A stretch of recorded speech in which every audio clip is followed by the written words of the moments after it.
आज के वीडियो का टॉपिक है साइक्लोन ताउते। हम इस वीडियो पे डिस्कस करेंगे साइक्लोन ताउते, साइक्लोन कैसे फॉर्म होता है, साइक्लोन को नेमिंग कैसे की जाती है, ठीक है। ये जो साइक्लोन है, साइक्लोन ताउते, इसने रिसेंटली गुजरात को हिट किया। ये गुजरात की हिस्ट्री में 130 ईयर की हिस्ट्री में फर्स्ट एक्सट्रीमली सीवियर साइक्लोन स्ट्रोम है। लास्ट 130 ईयर की हिस्ट्री में ऐसा कोई साइक्लोन नहीं आया था। एक्सट्रीमली सीवियर साइक्लोन होता है, उसका मतलब होता है कि उस साइक्लोन की स्पीड कितनी है, 166 से लेकर 220 किलोमीटर उसकी स्पीड है। ये इस साइक्लोन की कैटेगरी है। साइक्लोन को कुछ कैटेगरीज में डिवाइड किया जाता है, जैसे सुपर साइक्लोनिक स्ट्रोम। सुपर साइक्लोनिक स्ट्रोम की स्पीड कितनी होती है, 220 किलोमीटर पर आवर से भी ज़्यादा होती है। उसके बाद मतलब नीचे से अपन देख लेते हैं, जैसे साइक्लोन स्ट्रोम आया, उसकी स्पीड कितनी है, 63 से लेकर 88 किलोमीटर पर आवर। वैसे ही severe cyclone storm, very severe cyclone storm, extra severe cyclone storm, और उसके बाद आता है सुपर साइक्लोन स्ट्रोम, ओके, जिसकी स्पीड कितनी होती है, 220 किलोमीटर पर आवर से ज़्यादा। गुजरात को हिट करने वाला साइक्लोन ताउते की स्पीड कितनी है, 166 किलोमीटर से लेकर 220 किलोमीटर पर आवर। ये बहुत ही डिसवास्टेटिंग स्ट्रोम है, ये साइक्लोन है। ये बहुत ज़्यादा इंफ्रास्ट्रक्चर डैमेज कर सकता है, बहुत हैवी रेन कॉज कर सकता है, और इसने इंफ्रास्ट्रक्चर डैमेज बहुत किया है, या फिर रेन बहुत बहुत से रेस्क्यू मिशंस भी चलाए जा रहे हैं। कई सारे रेस्क्यू मिशन एनडीआरएफ चला रही है। ये साइक्लोन कहाँ पे स्टार्ट हुआ था फॉर्म होना, तो ये लक्षद्वीप के पास स्टार्ट हुआ था फॉर्म होना। अभी ये गुजरात को हिट कर चुका, इसने अभी गुजरात को हिट कर दिया है। और इस साइक्लोन की नेमिंग किसने की थी, तो म्यांमार ने इसकी नेमिंग की थी। म्यांमार ने इस जो साइक्लोन ताउते का नेम दिया था, ताउते, उसका वर्ड क्या होता है, उसका मतलब क्या है, उसका मतलब है गायको। गायको एक लिजार्ड है, जो कि बर्मीज लैंग्वेज में उसे गायको कहा जाता है। तो साइक्लोन ताउते का मतलब क्या है, ये ताउते का मतलब है लिजार्ड, ओके। अब हम नेमिंग डिस्कस कर लेते हैं कि साइक्लोन को नेमिंग क्यों की जाती है और किस लिए और कैसे की जाती है, ठीक है। तो जो साइक्लोन की नेमिंग की जाती है, वो इजी कम्युनिकेशन बिटवीन फोरकास्टिंग, तो जो फोरकास्टिंग के टाइम पे इजी कम्युनिकेशन हो सके, जो वार्निंग देनी हो वो भी इजी तरीके से दी जा सके, इस वजह से साइक्लोन की नेमिंग की जाती है, ओके। पहली बार प्रॉपर नेम या साइक्लोन को नेम देने की प्रोसेस किसने स्टार्ट की थी, तो वो थे एक ऑस्ट्रेलियन फोरकास्टर थे, जिन्होंने पहली बार वर्ल्ड वॉर सेकेंड के टाइम पे साइक्लोन को नेम किया था, या साइक्लोन को नेम दिया था। और वो भी किसके नेम पे बेस्ड था, तो वो किसी वुमेन के नेम पे बेस्ड था उनका नाम, ओके। जो ये नेम दिए जाते हैं वो कल्चरली सेंसिटिव नहीं होने चाहिए, मतलब किसी के सेंटिमेंटल्स को हर्ट नहीं करना चाहिए, ऐसे नेम्स को सजेस्ट किया जाता है। और ये नेम कौन सजेस्ट करता है, तो ये 13 कंट्रीज़ हैं। ये हमारे जो नॉर्थ इंडियन ओशन रीजन पे ये 13 कंट्रीज़ ये नेम सजेस्ट करती हैं। वो कौन कौन सी कंट्रीज़ हैं, तो वो हैं Bangladesh, India, Maldives, Myanmar, Oman, Pakistan, Sri Lanka, Thailand, Iran, Qatar, Saudi Arabia and UAE and Yemen. तो ये 13 countries north Indian Ocean region के लिए नेमिंग सजेस्ट करते, तो यहाँ पे फोकस करने वाली कौन सी चीज़ है, north Indian Ocean region. South Indian Ocean region नहीं है, फिर पूरा इंडियन ओशन नहीं है, यहाँ पे सिर्फ ये नॉर्थ इंडियन ओशन के लिए नाम सजेस्ट करती हैं। और इस नेम को रोटेशनल बेसिस पे अडॉप्ट किया जाता है, ठीक है। सारी कंट्रीज, ये कंट्रीज 8 नेम्स देती हैं लिस्ट की, ओके।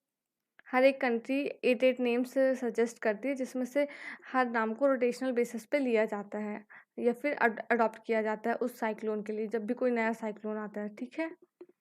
तो इंडिया के लिए ये नेमिंग कौन करता है, तो वो है Indian Meteorological Department. Indian Meteorological Department ये एक 6 रीजनल स्पेशलाइज्ड मेट्रोलॉजी सेंटर में से एक है, 6 में, ठीक है, रीजनल स्पेशलाइज्ड मेट्रोलॉजिकल सेंटर में से एक है।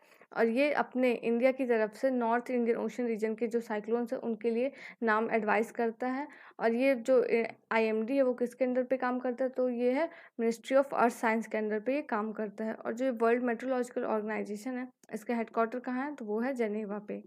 जो ये साइक्लोन है उसे डिफरेंट डिफरेंट रीजन पे डिफरेंट डिफरेंट नाम से जाना जाता है, जैसे कि ये साउथ ईस्ट चाइना सी जो यहाँ पे है, ये वाले रीजन में साइक्लोन को टाइफून कहा जाता है। ये जो जापान और ये साउथ कोरिया, नॉर्थ कोरिया वाला रीजन है, यहाँ पे इसे क्या कहा जाता है, टाइफून।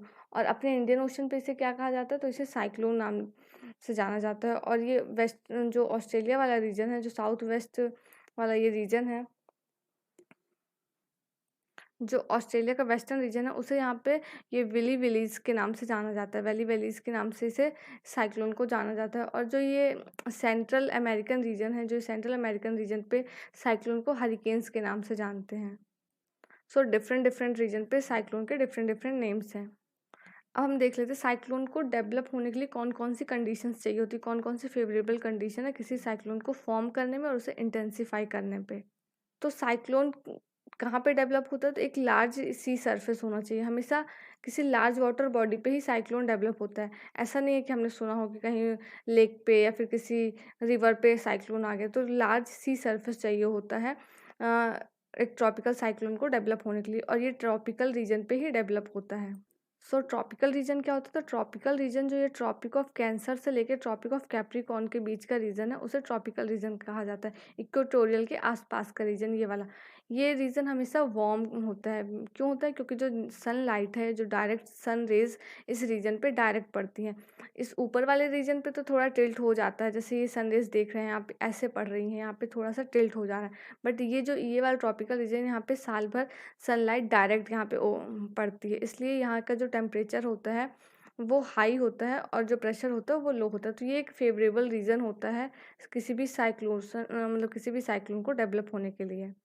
जो ट्रॉपिकल साइक्लोन होते हैं वो बहुत ही वॉयलेंट होते हैं, मतलब इसका ओरिजिनेशन इस एरिया पे होता है और वो बहुत ही डिसवास्टेटिंग साइक्लोन्स होते हैं। जो ट्रॉपिकल साइक्लोन्स होते हैं वो बहुत वेरी हैवी रेनफॉल ऑकर करते हैं, जो बहुत ही ज़्यादा डिस्ट्रक्टिव, और रेनफॉल बहुत ज़्यादा होता है, वॉयलेंट स्टॉर्म्स आते हैं।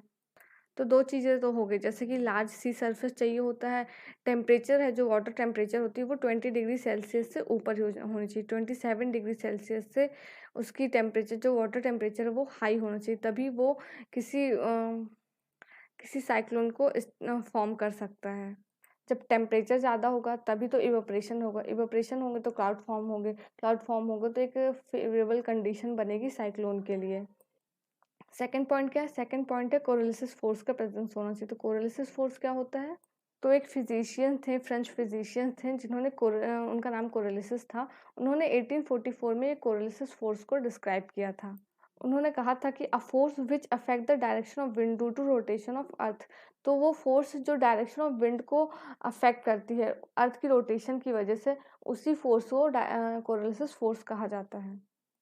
तो जो कोरियोलिस फोर्स होती है वो जब भी मतलब कोई नॉर्दर्न हेमिस्फीयर से अगर विंड आ रही है तो उसको राइट की तरफ डिफ्लेक्ट कर देती है, और कोई सदर्न हेमिस्फीयर से विंड जा रही है तो उससे लेफ्ट की तरफ पे डिफ्लेक्ट कर देती है। इसी को कोरियोलिस फोर्स कहा जाता है।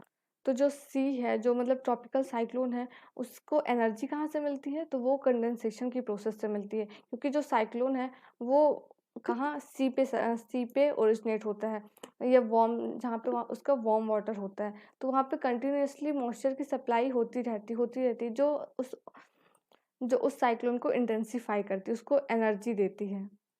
और जब यही साइक्लोन लैंड पे आ जाता है तो उसका जो एनर्जी सप्लाई ऑफ मॉइस्चर है वो कट जाता है, मतलब उसको एनर्जी मिलना बंद हो जाती है। तो वो लैंड पे आना, आप देखेंगे लैंड पे आते ही साइक्लोन धीरे धीरे ख़त्म हो जाता है। बट वो सी पे जितनी देर तक रहेगा उतनी देर तक वो उसकी इंटेंसिटी बढ़ती जाएगी, अगर उससे फेवरेबल वहाँ पे टेम्परेचर वाटर का हाई रहा तो।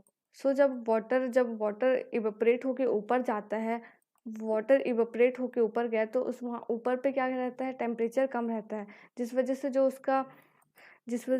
वजह से वो कोल्ड एयर के कांटेक्ट में आता है। कोल्ड एयर के कांटेक्ट में आता है तो क्लाउड का फॉर्मेशन होता है।